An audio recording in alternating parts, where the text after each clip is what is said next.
What makes the difference in the quality of people's lives? What makes some people leaders and other people followers? What makes most people talk about a dream and never follow through, and other people, just a small percentage, kick ass, take names. You can throw any obstacle at them, they find a way to break through. What's the difference? It's not talent, it's not skill, it's hunger. If you get enough hunger going in you for an answer, you'll find the answer. If you get a hunger enough inside of you that says, I gotta take things to the next level, I gotta achieve, I gotta make a difference, I gotta expand, you will find the answer. People's intelligence will expand if they got enough hunger. But if you got everything and you're not hungry, you're not gonna have much. The super successful don't stop once they hit their targets. They simply reset and go again. Anytime you stop reaching for massive success, the next thing, you start settling in, that's when you start having problems. The comfort zone is dangerous. When you're comfortable, you are most dangerous. You should never feel comfortable. You should be happy and dissatisfied. Well, you should be afraid of taking risks and pursuing something meaningful. But you should be more afraid of staying where you are if it's making you miserable. It's like you're paying a price by sitting there being miserable. You might say, well, the devil I know is better than the one I don't. It's like, don't be so sure of that. The clock is ticking. Yeah. And if you're miserable in your job now and you change nothing, in 5 years, you'll be much more miserable and you'll be a lot older. So don't be finished. Be starting. Be alert. Be ready. Be attacking. Be relentless. Let the enemy stop. Let the enemy rest. Let the enemy finish. You don't finish. Don't stop.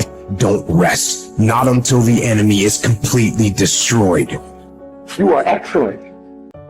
Now stop playing small. You are excellent. Stop playing small. You are excellent. Stop taking the hand that they dealt you. Take ownership. If you can get all A's in the class, do it.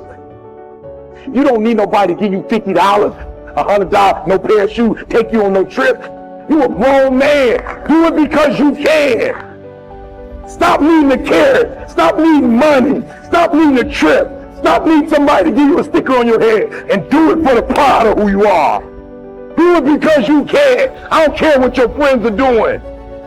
When you leave, what you fighting for? What's your legacy? What you gonna do? You say you a champ, but do you practice like a champ? You say you a champ, do you fight like a champ? You say you a champ, do you have the mentality of a champ?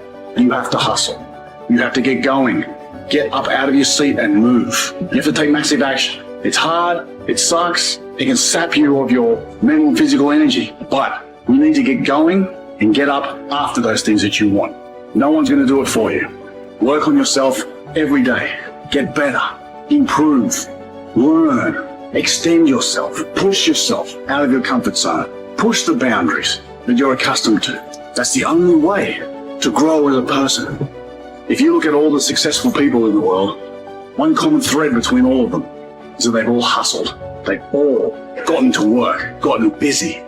The gap between here and your ultimate life is action. That's the link. You have to hustle. You have to get out there and do what's required. What excuse do you have? What reason do you have not to?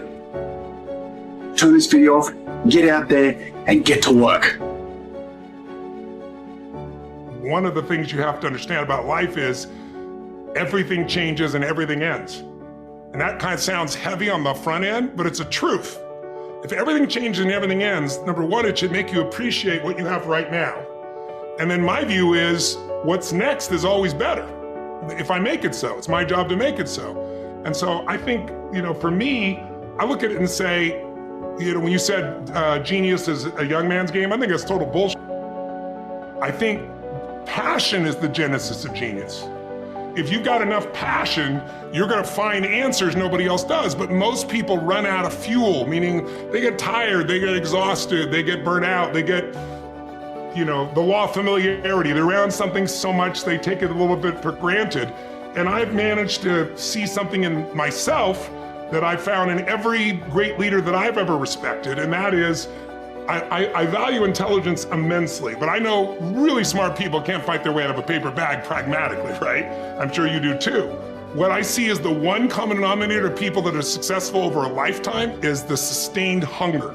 Hunger is the number one factor. When I see somebody, I don't give what age they are, I don't care what their background is, if they're hungry to improve, to change, to make something happen.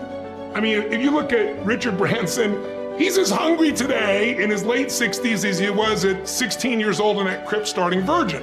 You know, you look at my buddy Mark Benioff, you know, he's I don't know, in his early 50s right now. Mark is more hungry today than when I knew him 12, 14, 15 years ago when he was first coming up with the idea of, he went to one of my seminars over and over again, the UPW, you know which one. And he went there like 4 or 5 times and he was sitting in the front row, he's a tall guy, introduced himself and said, "You've convinced me, I'm gonna leave this company I work for as an employee here, and I'm gonna go start this new company called Salesforce.com. Wow. And he says, Tony, we're gonna do $100 million in business, and we're gonna change business. Now he's doing whatever, 30 billion right now.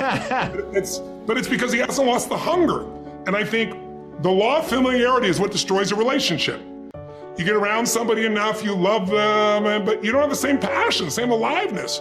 And I'm just not willing to settle for a life without passion and aliveness. That's just like, there's so much to learn, there's so much to grow, there's so much to give, and I'm wired to grow and give. And I think anybody gets wired to grow and give is gonna have a really fulfilling life. It doesn't matter what you choose to do, you're gonna be alive, because you're gonna make progress, and because you made progress, you have something to give. And we all, like, some people think they just wanna get, but you get, and it's pretty damn boring, and it doesn't really expand your sense of identity of who you are.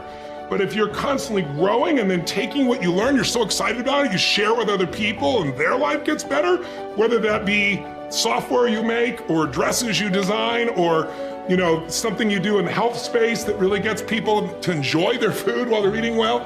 If you have those passions and you keep growing, there's no limit. It doesn't matter what happens in the short term with a pandemic or with a drop in the economy or whatever the case may be. These are all temporary when you realize life is lived in decades, not in days. There are no right things to do in life. If you choose something and put everything that you have into it, it'll become a great thing. Is it the right thing? Is it the best thing? When you say, is it the right thing? What you're asking is it the best thing to do in life? There is no best thing to do in life. Anything that you take up, and if you put your heart and soul into it, it becomes a great thing. Is it the best thing? No. Then what is the best thing? There is no such thing. There's really no such thing. Why are you not passionate about everything in the existence? You're only passionate about one thing means what? You're constipated. That's what it means. So, see, idiots do things that they don't like to do, suffer for their whole life because they think it's needed, or they think it's their duty.